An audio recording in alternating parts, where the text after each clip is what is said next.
గురుగారు, పంపా నది తీరంలో శబరిగిరిపై నెలకొన్న అయ్యప్ప స్వామి శివ తేజస్సు, విష్ణు యశస్సుకు ప్రతీకగా చెప్తారు. ఈ క్షేత్ర ప్రాశస్త్యం ఏంటో తెలియజేస్తారా? ఈనాటి కాలంలో శివుడు గొప్పన, విష్ణువు గొప్పన అని వాదించేవారు బాగా పెరిగారు. అష్టాదశ పురాణాలలో 10 పురాణాలు శివుడి గురించే పొగడతాయి.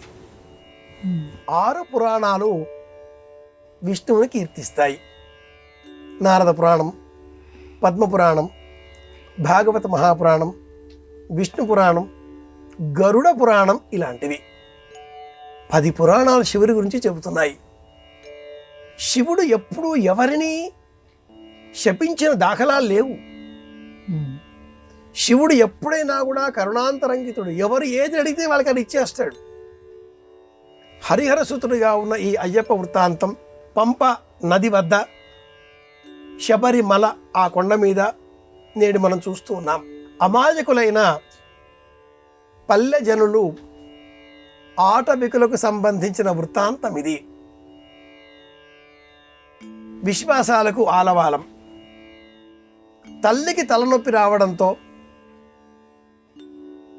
ఆమె పులిపాలు తీసుకువస్తే కానీ నాకు తలనొప్పి తొలగిపోదు. ఎవరు తీసుకువస్తారు పులిపాలు? లభించిన కుమారుడు ఒకడు, కన్న కుమారుడు ఒకడు. కన్న కొడుకుకు పట్టం కట్టాలి. అడవిలో దొరికిన కుమారుడిని అడవుల పాలు చెయ్యాలి. ఇది ఆ చంద్రలేఖ ఆవిడ పేరు, ఆవిడ సంకల్పం. తండ్రి ఏం చేయాలి? పంపించాలి. పులిపాలు తీసుకురా అని పంపితే ఆ పిల్లవాడు పులుల మందనే తీసుకొచ్చాడు.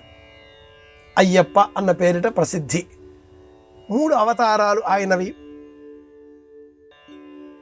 ఆ అవతారాలలో ధర్మశాస్త్ర 2వ రూపం, అయ్యప్ప 3వ రూపం అంటూ ఆటవిక శబర సంప్రదాయానికి సంబంధించిన ఈ వృత్తాంతంలో రామచంద్రమూర్తి నడయాడిన చోటు ఇది.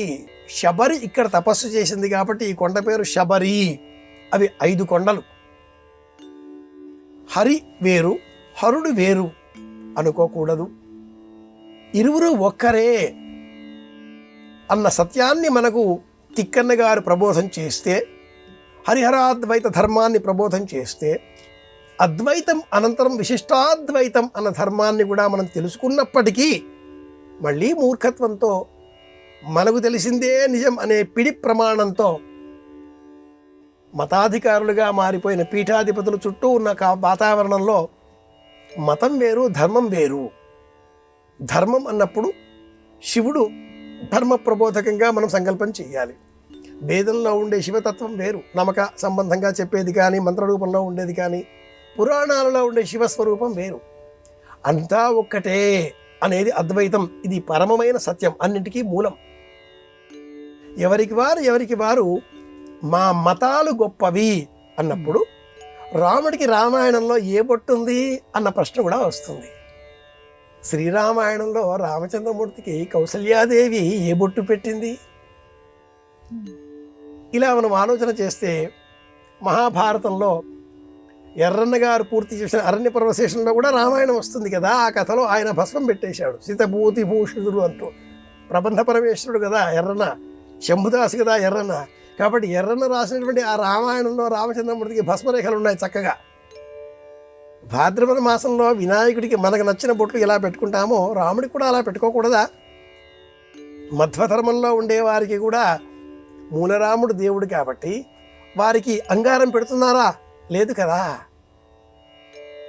ఈ తిరునామల్లో కూడా మళ్ళీ వడగలై తెంగలై 2 సంప్రదాయాలు, UY అన్న పేరిట.